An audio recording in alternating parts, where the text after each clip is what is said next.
आपल्यासोबत आता मराठा आरक्षणाची रॅली या ठिकाणी आलेली आहे आणि त्या आपल्यासोबत मिलिंद भाऊ देशमुख आहेत, त्यांच्याकडून आपण जाणून घेऊया। तुम्ही सत्ताधारी पक्षामध्ये आहात, सत्ताधारी पक्षाचंच काम असतं की समाजाला न्याय देणं, तर मराठा समाजाच्या मागण्या ओबीसीतून मराठा समाजाची मागणी आरक्षणाची जी आहे ती 13 जुलैपर्यंत सरकार मान्य करेल का? सरकारच्या तशा हालचाली आहेत का? सरकार जी मराठा समाजाची मागणी आहे ती मान्य करण्यासाठी सकारात्मक तर आहेच, पण मी एक मराठा म्हणून आज सकल मराठा समाजासोबत, अखंड मराठा समाजासोबत आजच्या मोर्चामध्ये सामील आहे। पक्ष विक्ष या सगळ्या बाजूला सोडून एक सामान्य मराठा म्हणून तुम्ही या ठिकाणी आलात, तर मराठा समाजाच्या आरक्षणाला अनेकांनी विरोध केलेला दिसतोय, ओबीसीतून आरक्षणाला, त्यावर तुम्ही काय म्हणणार? ते विरोध जो आहे तो साहजिक आहे का? तो विरोध कुठे ते राजकीय पुरस्कृत विरोध आहे? नाही, विरोध करणाऱ्यांनी विरोध करू नये। जे विरोध करत असतील त्यांच्या आरक्षणाला धक्का न लावता आरक्षण भेटत असेल तर त्यांना काही अडचण होण्याचं कारण नाहीये। त्यांच्या आरक्षणाला धक्का लागो अथवा न लागो, मराठा समाजाला आरक्षणाची आवश्यकता आहे, ते भेटलं पाहिजे आणि ते भेटण्यासाठी समाजासोबत पक्ष म्हणून नाही, मी एक मराठा म्हणून सोबत आहे। लेकिन मराठा समाजाला आरक्षणाची गरज आहे आणि ते भेटण्यासाठी मी एक पक्ष म्हणून नाही, मराठा म्हणून सामील आहे, या पद्धतीचं मत या ठिकाणी मांडलेलं आहे। मराठा समाजाची शांतता रॅली नांदेडच्या रस्त्यावरती चालत आहे, छत्रपती शिवाजी महाराजांच्या पुतळ्यापर्यंत ती रॅली जाणार आहे। आता आपण ITIA कॉर्नर या ठिकाणी आहोत। ITIA कॉर्नरमध्ये समाज बांधव आहेत, मराठा बांधव आहेत, त्यांच्याशी संवाद साधूया आणि जाणून घेऊया ही रॅली काढण्यामागचा उद्देश काय, रॅलीचा इफेक्ट सरकारवर पडेल का आणि मराठा समाजाला ओबीसी मधून आरक्षण मिळणार का, या सगळ्या गोष्टी त्यांच्याकडून जाणून घेऊया। सर, तुम्ही ग्रामीण भागातून आला, तुमचं नाव काय? मी मधुकर रामराव पाटील भिसे, मी मोटरगाव तालुका मुखेड जिल्हा नांदेड या गावाहून आलेला आहे। माझं गाव इथून 80 किलोमीटर लांबवर आहे, तरी मनोज दादा जरांगे यांच्या सभेला उत्स्फूर्तपणे प्रतिसाद जनतेने सुद्धा दिलेला आहे आणि मराठा आरक्षण हे आम्हाला अत्यावश्यक आहे। सरकार देईल असं वाटतं का? 1 वर्ष झालं सरकार तर फक्त मराठ्याला हुलकावण्यात देण्याचं काम करते, मग यावेळेस सरकार आरक्षण देईल का? यावेळेस आरक्षण दिलंच पाहिजे, नाही दिलं तर हे 288 जागा मनोज दादा जरांगे हे लढविणार आहेत आणि येत्या विधानसभेला 288 पैकी 200 जागा हे मराठा समाजाचे येतील आणि तात्काळ मनोज दादा जरांगे हे आम्हाला मराठ्याला आरक्षण देतील, ही आमची त्यांच्याकडून अपेक्षा आहे। एक मराठा आंदोलनाचे मराठा समाजाचे मोर्चे 1 वर्ष झालं चालू आहेत, पण हा लढा गेली 40 वर्ष झालं चालू आहे। तर 40 वर्षापासून प्रत्येक सरकार येतं, मराठ्यांना फक्त आश्वासनं देतं आणि घरीच बसवतं। तर यावेळेस मनोज जरांगे पाटलांसारखं खंबीर नेतृत्व मराठा समाजाला भेटले, तर मनोज जरांगे पाटलांच्या नेतृत्वामध्ये मराठा समाज ही लढाई जिंकेल का? हे एका मराठ्याच्या हाती, हे मराठ्याने एका हाती घेतलेली एक चळवळ आहे। आज जनसामान्य माणसामधून हा माणूस तयार झालेला आहे, ना मॅनेज होणार आहे, ना याचा विकत घेऊ शकत नाही कधीच या माणसाला। म्हणून हे आंदोलन असं प्रत्येक मराठ्यानं हे उभं केलेलं आहे की असं तळागाळातून उभं केलेलं आहे, हे कधीच कोणीच करू शकला। आणि या सरकारला या जाग येण्यासाठी हे आहे, आमचं जे मूळ आरक्षण होतं ते आमचं आरक्षण गेलं कुठं? हा प्रश्न हा सरकारला आहे। आमचं आरक्षण हक्काचं होतं, ते गेलं कुठं? कोण देणार? कशाच्या 1994चा GR होता, तुम्ही कोण्या आधारे तुम्ही वाढिल्या, कशाच्या शिष्टमंडळ घेतल्या? पोटजातीमुळे समजे तुमचे पोटजाती लागल्या। आमचे सगळे सोयरे का लागू शकत नाहीत? का लागू शकत नाहीत? कायदा लागू केला का लागू शकत नाहीत? हा लागवायलाच पाहिजेत। हे मराठ्याचं हे वादळ आहे ना, हे जोपर्यंत आरक्षण भेटणार नाही तोपर्यंत शांत होणार नाही।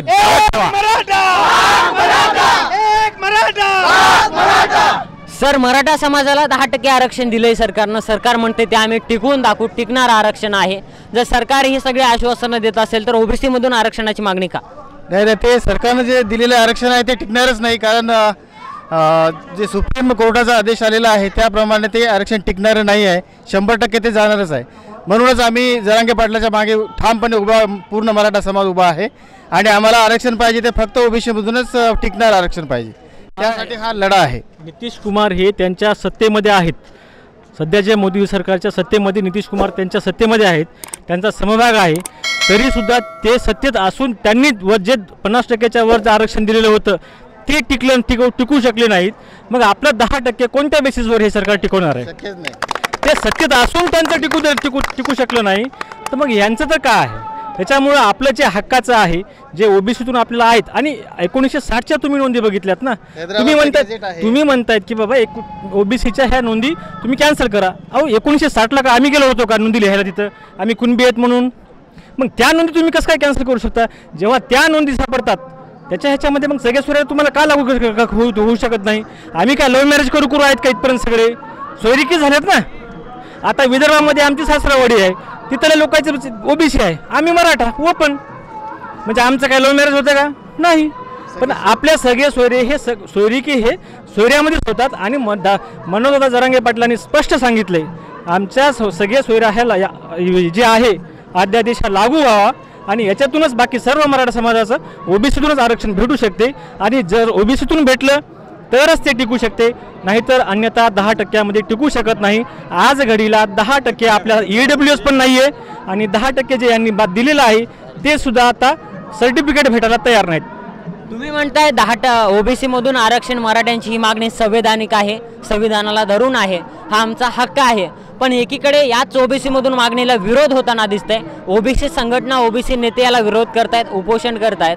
तर यावर तुम्हाला काय वाटतं? हे उपोषण खरंच त्यांच्यावरती अन्याय होतोय म्हणून आहे का इतर काही गोष्टी आहेत?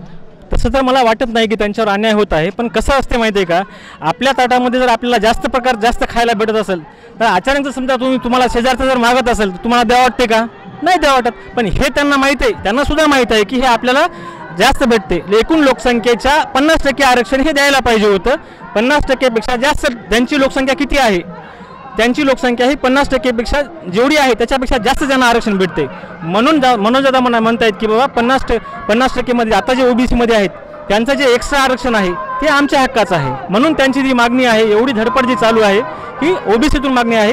आणि सरकारने, शिंदे सरकारने, फडणवीस सरकारने आमची ही मागणी लवकरात लवकर मान्य करावी. नक्कीच फडणवीस सरकारने ही मागणी लवकरात लवकर मान्य करावी, या पद्धतीची प्रतिक्रिया आहे. आपण आता ITO कॉर्नर या ठिकाणी आहोत, आणि ITO कॉर्नर मध्ये मनोज जरांगे पाटील यांची गाडी याच ठिकाणी येणार आहे, आणि या ठिकाणचा सत्कार हा मुस्लिम बांधवांच्या वतीने करण्यात येणार आहे. नांदेडचे मुस्लिम बांधव मनोज जरांगे पाटील यांचा सत्कार करतील. मराठा बांधव आरक्षणाच्या लढ्यामध्ये उभे आहेत, आरक्षणाचा लढा लढत आहेत. त्या निमित्ताने मुस्लिम बांधव त्यांचा सत्कार करत आहेत. मनोज जरांगे पाटलांचं स्वागत हे नांदेड शहरामध्ये मुस्लिम बांधवांच्या वतीने होत आहे. आपण पूर्ण घेरा पाहतोय, स्वयंसेवकांचा घेरा आहे. पाटील या ठिकाणचे नियोजन आहे, मुस्लिम बांधवांच्या वतीने सन्मान करण्यात येत आहे. तर या ठिकाणचे नियोजन कशा पद्धतीचे? छत्रपती शिवरायांनी 18 पगड जाती आणि 12 बलुतेदारांना घेऊन ज्या पद्धतीनं स्वराज्य स्थापन केलं, त्याच पद्धतीनं मनोज जरांगे पाटलांचा हा गरजवंतांचा लढा 18 पगड जाती आणि 12 बलुतेदारांसोबत आहे. आजही तळागाळातला ओबीसी बांधव असेल, मुस्लिम बांधव असेल, SC बांधव असेल किंवा बहुजन बांधव असेल, हा सर्व बांधव आमच्या सोबत आहे. गोरगरीब मराठा समाजाला आरक्षण मिळालं पाहिजे या विचाराच्या सोबत आहे. म्हणूनच आज जागोजागी महाराष्ट्रामध्ये मराठा योद्धा मनोज जरांगे पाटील यांचा भव्य दिव्य सत्कार होत आहे. त्याच अनुषंगानं आज नांदेड जिल्ह्यामधील तमाम मराठा बांधवांना सत्कार करण्यासाठी आमचे मुस्लिम बांधव पुढाकार घेत आहेत. मुस्लिम बांधवांच्या वतीनं जे गरजवंत मराठ्यांचा लढा लढणारा योद्धा आहे मनोज जरांगे पाटलांचा या महात्मा फुले चौकामध्ये जाहीर सत्कार होणार आहे. याचा अर्थ असा आहे की ज्या पद्धतीनं मनोज जरांगे पाटलांची लढाई चालू आहे, त्या पद्धतीनं मी एक आपणास सांगू शकतो की बंधुभाव आणि समता, न्याय, हक्क काय असतील ही आमच्या महामानवांनी आम्हाला दिलेले आहेत. छत्रपती शिवराय असतील किंवा महात्मा ज्योतिबा फुले असतील, फातिमा बेग असतील किंवा आमचे क्रांतीज्योती सावित्रीबाई फुले असतील, या महामानवांनी कधीच जातीभेद केला नाही बांधवांनो. म्हणून आम्ही सुद्धा कुठला जातीभेद न करता गोरगरीब मराठा समाजाला आरक्षण मिळावं म्हणून हा लढा देतोय. आणि आमच्या या आरक्षणाच्या लढ्यामध्ये आमचे मुस्लिम बांधव आमच्या सोबत आहेत, त्याचा आम्हाला सार्थ अभिमान. ही लढाई मराठा बांधवांची आहे, मराठा बांधवांना आरक्षण भेटणार आहे. पण तुम्ही त्यांच्या सोबत रस्त्यावरती उतरलात, मनोज जरांगे पाटील यांचा सन्मान करताय. नेमकं कशातून प्रेरित झालात आणि काय वाटतं? विषय असा आहे की छत्रपती शिवाजी महाराज हे 18 पगड जातीला घेऊन चाललेले आहेत. हे शिवरायाचा देश आहे. तर मला सांगा की मनोज जरांगे दादा हे जर आरक्षणासाठी लढत आहे तर आम्ही त्यांच्या सोबत राहणार, आणि मुस्लिम आरक्षणासाठी हे फाईट होणार आहे पुढे जाऊन. आणि मनोज दादा जरांगेसाठी मुस्लिम समाज पाठीशी राहणार आहे. मनोज जरांगेंच्या सोबत आणि मराठा समाजाच्या सोबत मुस्लिम बांधव असणार आहेत, या पद्धतीचं त्यांचं मत आहे. तुम्हाला काय वाटतं? मराठा समाजाला आरक्षण भेटावं यासाठी तुम्ही मराठा समाजाला समर्थन करताय, तर मराठ्यांना त्यांचा हक्क मिळेल का? मिळेल ना. हम मराठा समाज के कदम को कदम मिला के लड़ेंगे। मुस्लिम समाज पूरा एक होके मराठा समाज के साथ रहेंगे। धनंजय पाटिल मनोज दादा के साथ रहेंगे। जैसा शिवाजी महाराज के हमारे बुजुर्गों का मौले थे और हम भी शिवाजी महाराज के मौले हैं और हम सब एक हैं।